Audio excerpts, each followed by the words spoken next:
Here we go.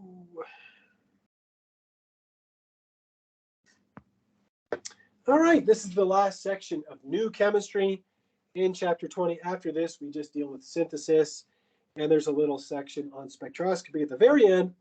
So now we've gone through acid chlorides, acid anhydrides, esters, amides, and we finally land on nitriles. Remember that the carbon in a nitrile has the same oxidation state +3 as the carbon of a carboxylic acid, acid chloride, etc. And that's why it's in this chapter. So earlier on, and this would even go all the way back to chapter 7 of Organic Chemistry 1, we talked about how to take sodium cyanide with a primary or methyl alkyl halide, and the secondary would work too, and we can make a nitrile just via a plain old SN2 reaction, right? The cyanide is a good nucleophile, comes in, nucleophilic attack, loss of leaving group, just a plain old SN2, and we make a nitrile. But something we've never discussed is how to make a nitrile from an amide, because we didn't talk about amides really until this chapter. And this is a really interesting reaction. Taking a primary amide, only a primary, with thionyl chloride, so thionyl chloride. And when we treat the primary amide with thionyl chloride, we can make a nitrile. And in the process, we release sulfur dioxide, which is a gas. So that goes up the smokestack and renders this reaction irreversible. We also produce a couple of equivalents of HCl. Now, this mechanism is one that I will not ask. Okay, I'll even write it in here. Will not ask. And so I'm not going to go over it in detail with you. I'm sure you've already got enough in your brain with the reactions that we've learned, but essentially it's basically converting this oxygen into a good leaving group. We lose the leaving group, and we end up making a carbon-nitrogen triple bond in the process. So what else can we do with a nitrile? Well, something that we saw earlier on was when we were talking about carboxylic acids, and I taught you about a cyanohydrin. If you remember, the cyanohydrin looked like this in the aldehydes and ketones chapter. And I said if you treated that with H3O plus and you heated it up, you could end up making a carboxylic acid like that. And we see that same thing here. If you take the nitrile and you treat it with acid and heat, you end up making a carboxylic acid, but you go through a primary amide along the way. I didn't mention that in the aldehydes and ketones chapter. Now, this is another mechanism that is finally in your textbook. We didn't look at it in the aldehydes and ketones chapter, the hydrolysis of a nitrile to a carboxylic acid. Now, the entire mechanism isn't on here. This mechanism just shows the conversion of the nitrile to a primary amide, but then earlier on, we looked at the conversion of a primary amide, and we looked at all the steps to convert it to a carboxylic acid. So you can see it's a pretty long mechanism, and I will not ask this mechanism either. All right, it's an important mechanism. If you really need to understand it, to understand reactions, I would recommend looking at it. But again, we cover a lot of details in this chapter already, so I'm not going to ask you anything about this one. Now, you might be wondering, well, if you can hydrolyze a nitrile in acid, could you hydrolyze a nitrile in base, right? And that would produce a carboxylate. The answer is yes, you can hydrolyze a nitrile in base. Of course, again, like I just penciled in the first step, you would end up with the carboxylate, and thus in the second step, you would have to treat it with hydronium to protonate it, an acid workup to protonate that carboxylate to a carboxylic acid. The mechanism of that is another mechanism that I will not ask, so I'm going to pencil that in here. Will not ask this mechanism. But you can imagine that the nitrile's carbon is highly susceptible to nucleophilic attack by a strong nucleophile like a hydroxide. And so we end up protonating the negatively charged nitrogen that's produced, and then that undergoes another proton transfer to produce this intermediate, which undergoes a third proton transfer to make a primary amide, and then it course, the amide can get hydrolyzed in base, and that's something that we looked at already. So a lot of mechanisms here about nitriles I won't ask specifically. One more, there's two more reactions. One more that I have a bit of the mechanism penciled in here is the reaction of a nitrile with a Grignard. And a nitrile and a Grignard make a ketone. And what's cool about this reaction is that after the first step, the nucleophilic attack by the Grignard, you produce this negatively charged nitrogen, which after protonation, and I don't really have a lot of space here, gives you an imine. So you end up forming an imine. And the imine then undergoes further hydrolysis to give you a ketone. So you end up producing a ketone in the long run when you treat a nitrile with a Grignard, followed by treatment with aqueous acid. And the last reaction of the entire chapter is this one here. The last new reaction is treating a nitrile with lithium aluminum hydride. The worst accident I've ever seen in a lab, and I've seen some bad cuts and stuff, but the worst accident I've ever witnessed was somebody treating acetonitrile, this compound. So I'll draw the Lewis structure out here with lithium aluminum hydride, very exothermic, made a big fire and burned the person anyhow. So lithium aluminum hydride followed by treatment with water will produce a primary amine. And you can probably guess what that mechanism looks like. You have the hydride delivery agent, and it delivers hydride after hydride until you make a primary amine. Now remember, in this last step, you cannot use H3O plus because that would give you the conjugate acid of the amine. You have to treat it with just water in the end to get the amine. And there's all the nitrile chemistry that you need to know. So let's move along here and take a look at some practice.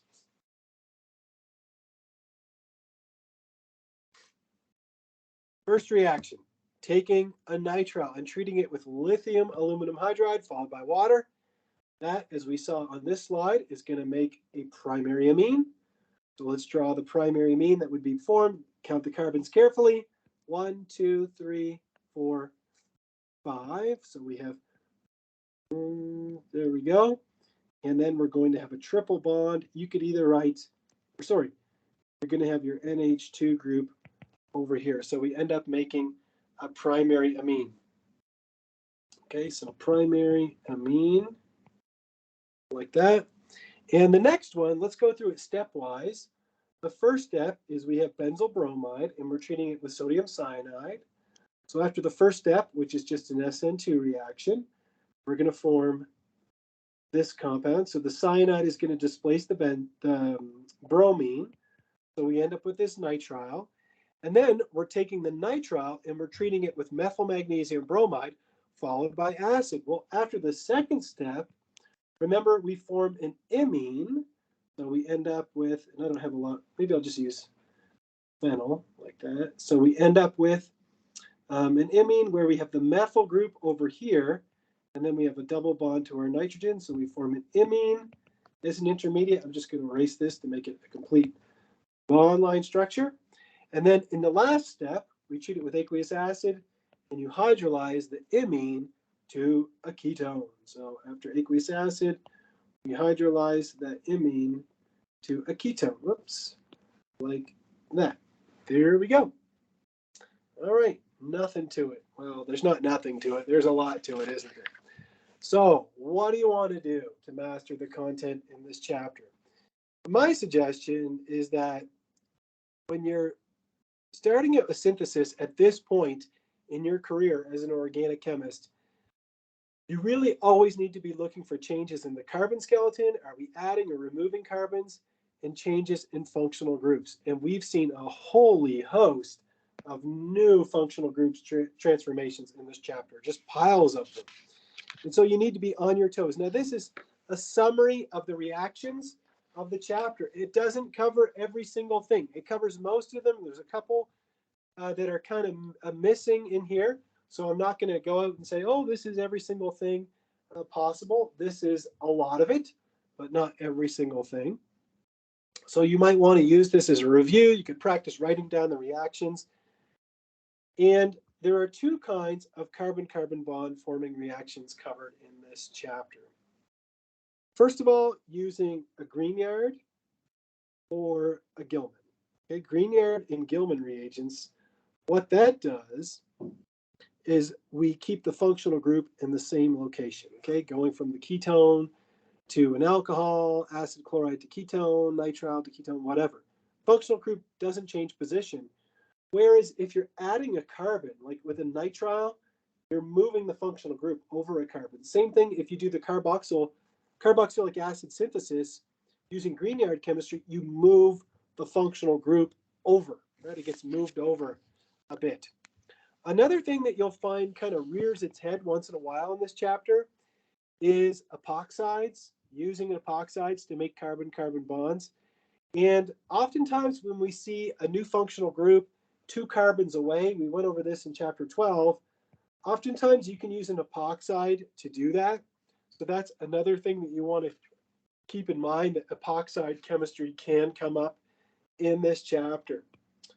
All right. So that's a lot of information. And now we're going to take a look at some reactions, some synthesis strategies. So what I would like to do is tackle a few of these. Then I think we'll take a short break after these ones. And then I'll give you some time to try these ones. And yeah, that'll be some good practice in chapter 20. So the first one, we're taking an ester and we want to make an acid chloride. So we're going to start with 20.30A. I'm going to go over to a blank document just to give myself enough room to scribble all my thoughts here. So let's see, we're taking this ester, so this is 20.30A. Taking this ester, so just bear with me here. It's a methyl ester, and we want to convert it to the acid chloride, this compound. If we want to make an acid chloride, we literally only know one way to do that. And that is to start with the carboxylic acid. Could anybody tell me the reagent that you use to make an acid chloride from a carboxylic acid? It's not a trick question. There's one reagent that we saw, only one we got.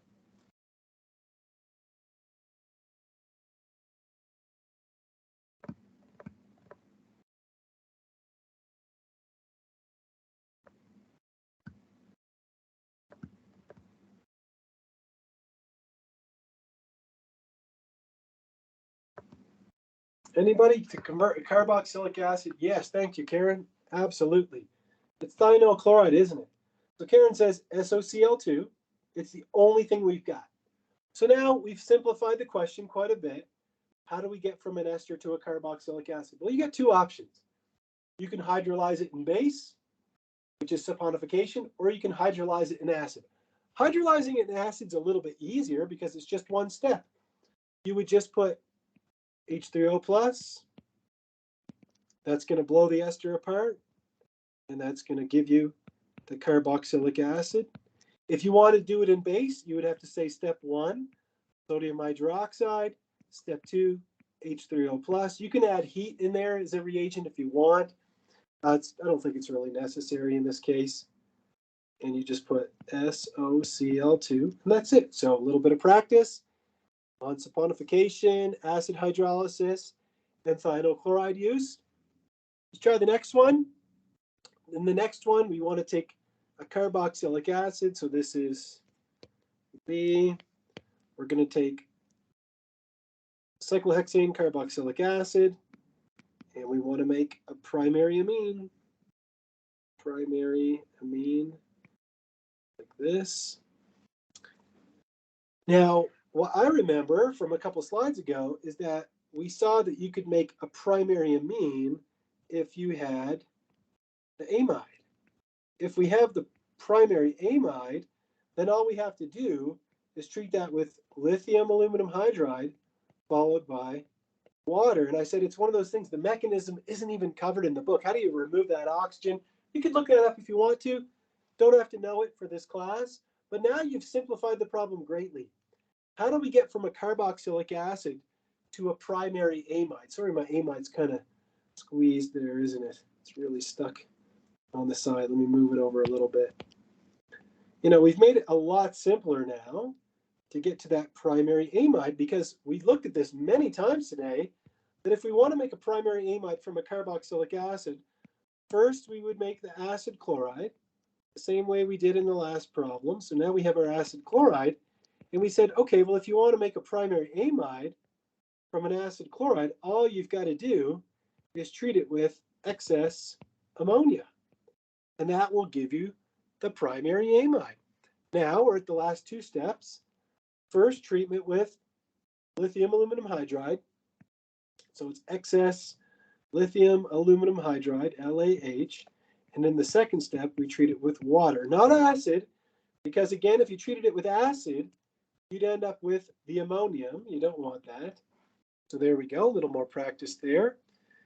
Let's try another one where we get to use some of these reaction conditions. This is C. So now we're using acetic anhydride, and we want to make acetyl chloride. Oops, this acetyl chloride. Well, again, to make the acid chloride, the only way we know how to do it is from the carboxylic acid and using thionyl chloride. So then the question becomes, well, how do I get from acetic anhydride to acetic acid? And we said the way that you did that was just by treating it with aqueous acid, or just water, I think is what I had in my slide. Acid would work too. So if we just put this in water, we're going to end up with two equivalents of acetic acid. You could put, or H3O plus. Either one I would accept. In this case, they're both going to work. And then to get from here to here, all we need is thionyl chloride, SOCl2. SOCl2 seems to be the name of the game in here, huh? All right, let's try one more. This is 20.30D. So 20.30D. And in this one, we're taking an ester, ethyl ester. Here we go. And we want to make a primary amine. We already saw this, so we said we could make this from the primary amide, the same way as before, lithium aluminum hydride followed by water. So now we want to know, how do we get from here to here? Well, we saw that we could make the amide from the carboxylic acid using thionyl chloride, then treatment with excess ammonia. So now, how do we get from here to here? Well, again, we have to make the carboxylic acid. So we can hydrolyze this ester in acid or base. I'm just going to pick acid this time, H3O plus. Nothing more than an acid hydrolysis of an ester. That gives me the carboxylic acid. I treat that with thionyl chloride. That gives me the acid chloride. Excuse me. Running out of space, so I'm just going to write the rest down here. I treat it with excess ammonia. That gives me the primary amide. And then I'm going to treat that with excess lithium aluminum hydride followed by H2O. And that is going to give me my primary amine. So a little bit of practice of a whole bunch of cool reactions in there. So now what I want to do is go back to our slides. So just bear with me here while I find my place. Oh, good gravy, where was I? Somewhere down here at the bottom. We made it all the way down to, jeepers, I'm lost. Here we go. We were down here, so we just solved all of these. And the next question I want to look at is this one here. So we're going to take a short break. This one's, maybe more complex because it involves some changes in the carbon skeleton, which is kind of neat. So I'll give you 15 minutes to tackle these problems. I think that'll be enough for you to at least take a look at each one of them. And then we could have a discussion on how you might want to make these molecules.